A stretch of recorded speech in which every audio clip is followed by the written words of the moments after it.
What's up, guys? Welcome back to ReviewSpace, and today I'm gonna do a short recap results review of last night's episode of Monday Night Raw, July 16, 2012. Alright, so we got a big return. Rikishi coming back and laying down the smack on Heath Slater. You know, Heath Slater should be honored to be doing jobs for all these legends, you know? Just imagine being a nameless jobber, you know, an upcoming wrestler who's sort of undercard wrestler like Heath Slater, and then somebody goes, hey, for the next month or so you're gonna be jobbing, facing off against these freaking legends we haven't seen since the 90s. You know, that's just a mind trip, you know, guys from the Attitude Era, you know, guys like Rikishi. That's amazing. So I mean, this should be a big deal for Heath Slater, you know. This is like the biggest thing he's done. Rikishi, man, he seems like he hasn't lost his touch. I mean, he was very agile for a guy his size, for his age, considering how long he's been away. Did his Rikishi bomb at the end, you know, he did the stink face. That's always a crowd favorite. The ending was pretty cool, you know. At the end of the match, the lights dim, looked like he's about to do a dance. His music hits, and it was actually his sons, the Usos, Jey Uso and the other Uso. But that was cool. I kind of almost got a nostalgic pop because it reminded me of Too Cool back in the 90s. They would do that.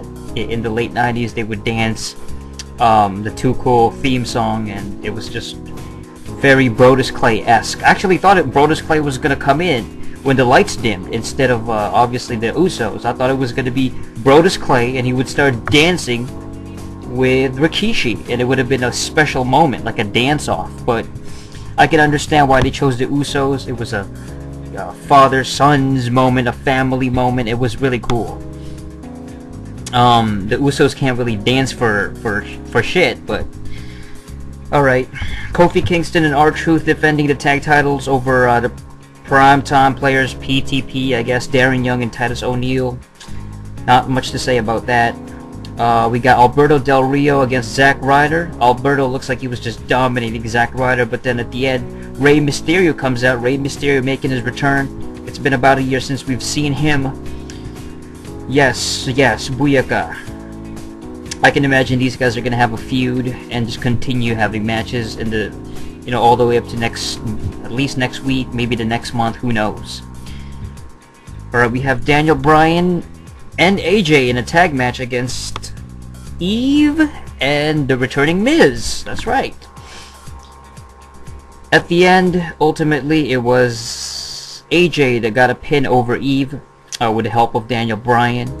And after the match, post-match, they had a segment right in the middle of the ring. Bryan proposing to AJ Lee to basically marry him afterwards, and AJ actually says yes.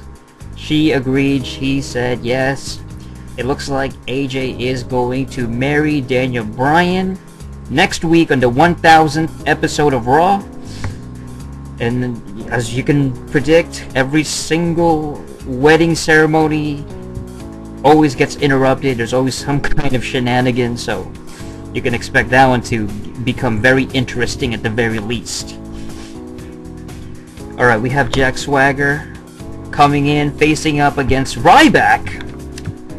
Probably his most prominent opponent thus far. You know, Jack Swagger's a former world champion. And it looks like actually Jack Swagger got the upper hand. He starts beating him down at the beginning. It looks a bit more dominant, and he actually puts Ryback, gives him a bit of a beatdown, you know. Eventually Ryback counters, and he starts fighting back, and he starts dominating Jack Swagger. Gives him the triple power bomb combination thing. Jack Swagger gets thrown out of the ring or something like that, and Ryback looks like the dominant force. It wasn't really a match. It didn't really start. So it just seems like Ryback was more dominant though. And at the end he started chanting, feed me more, and the crowd was really into it too. They started chanting it as well, so he's getting over. Okay, we got Dolph Ziggler in a promo segment in ring against Chris Jericho. They had a face-off. At the beginning, Dolph Ziggler was cutting a really good promo. You know, he had the he was just fresh off Money in the Bank with the briefcase, the blue SmackDown / World Title shot briefcase. He was good in the mic. You know, he was good in cutting a promo, and it seemed like he was very confident, and he was really drawing me in. But then afterwards, after maybe like 2 minutes or so, it seemed to drag on. Like, he was just saying the same things over again. He was becoming very repetitive, and he was just going like, "Hey, Chris Jericho, it seems like you don't have it anymore." You know, he's like, "You lost your touch," and all that. It seemed to drag on until Chris Jericho finally hit him with the code breaker. So it seems like they're probably gonna have a match next week. I would say that maybe Chris Jericho might go over, just because we know that Dolph Ziggler is already a contender now. He already has the briefcase, and you know how like they would always make the guy with the briefcase lose and lose and lose, like they did with CM Punk. You know, they did that with Daniel Bryan. Make the guy seem like a loser, and then all of a sudden have him win out of nowhere. All right, we have Brodus Clay against JTG. JTG has a new look, but my god, man, JTG, I can't believe he's still employed in that company. He's Jobber 101. Of course, he gets defeated by Brodus Clay. Brodus Clay dances in the ring with the little kitties. Alright, in the main event, we have CM Punk against Big Show. Big Show ends up winning this via disqualification, I believe. He just kept attacking CM Punk. Cena comes in, interrupts, and basically looks like he's about to attack Big Show with the briefcase.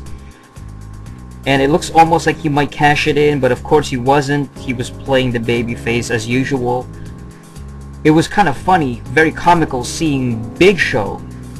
He was like that coach in Rocky, you know, the Rocky movies. He was that old guy. "Get him, Rock!" You know, "You're a bomb!" And he was just like, almost like motivating him. "Hey, you gotta do it! You gotta do it, Cena! Cash it in right now! It's your chance!" But actually, of course, John Cena refused. He's scheduled to cash it in next week, the 1000 episode. They're really building up for this 1000 episode, as they should. You know, they're supposed to be the Rock's gonna come back, DX reunion, all this stuff going on. It's supposed to be a big episode, so I'm very looking forward to that. I thought this episode was actually decent. There's some things going on. The return of Rikishi, ryback, the segment with Jericho and Dolph Ziggler. So some interesting things happening. I actually kind of enjoyed this episode more than the past couple of weeks, really, of Raw.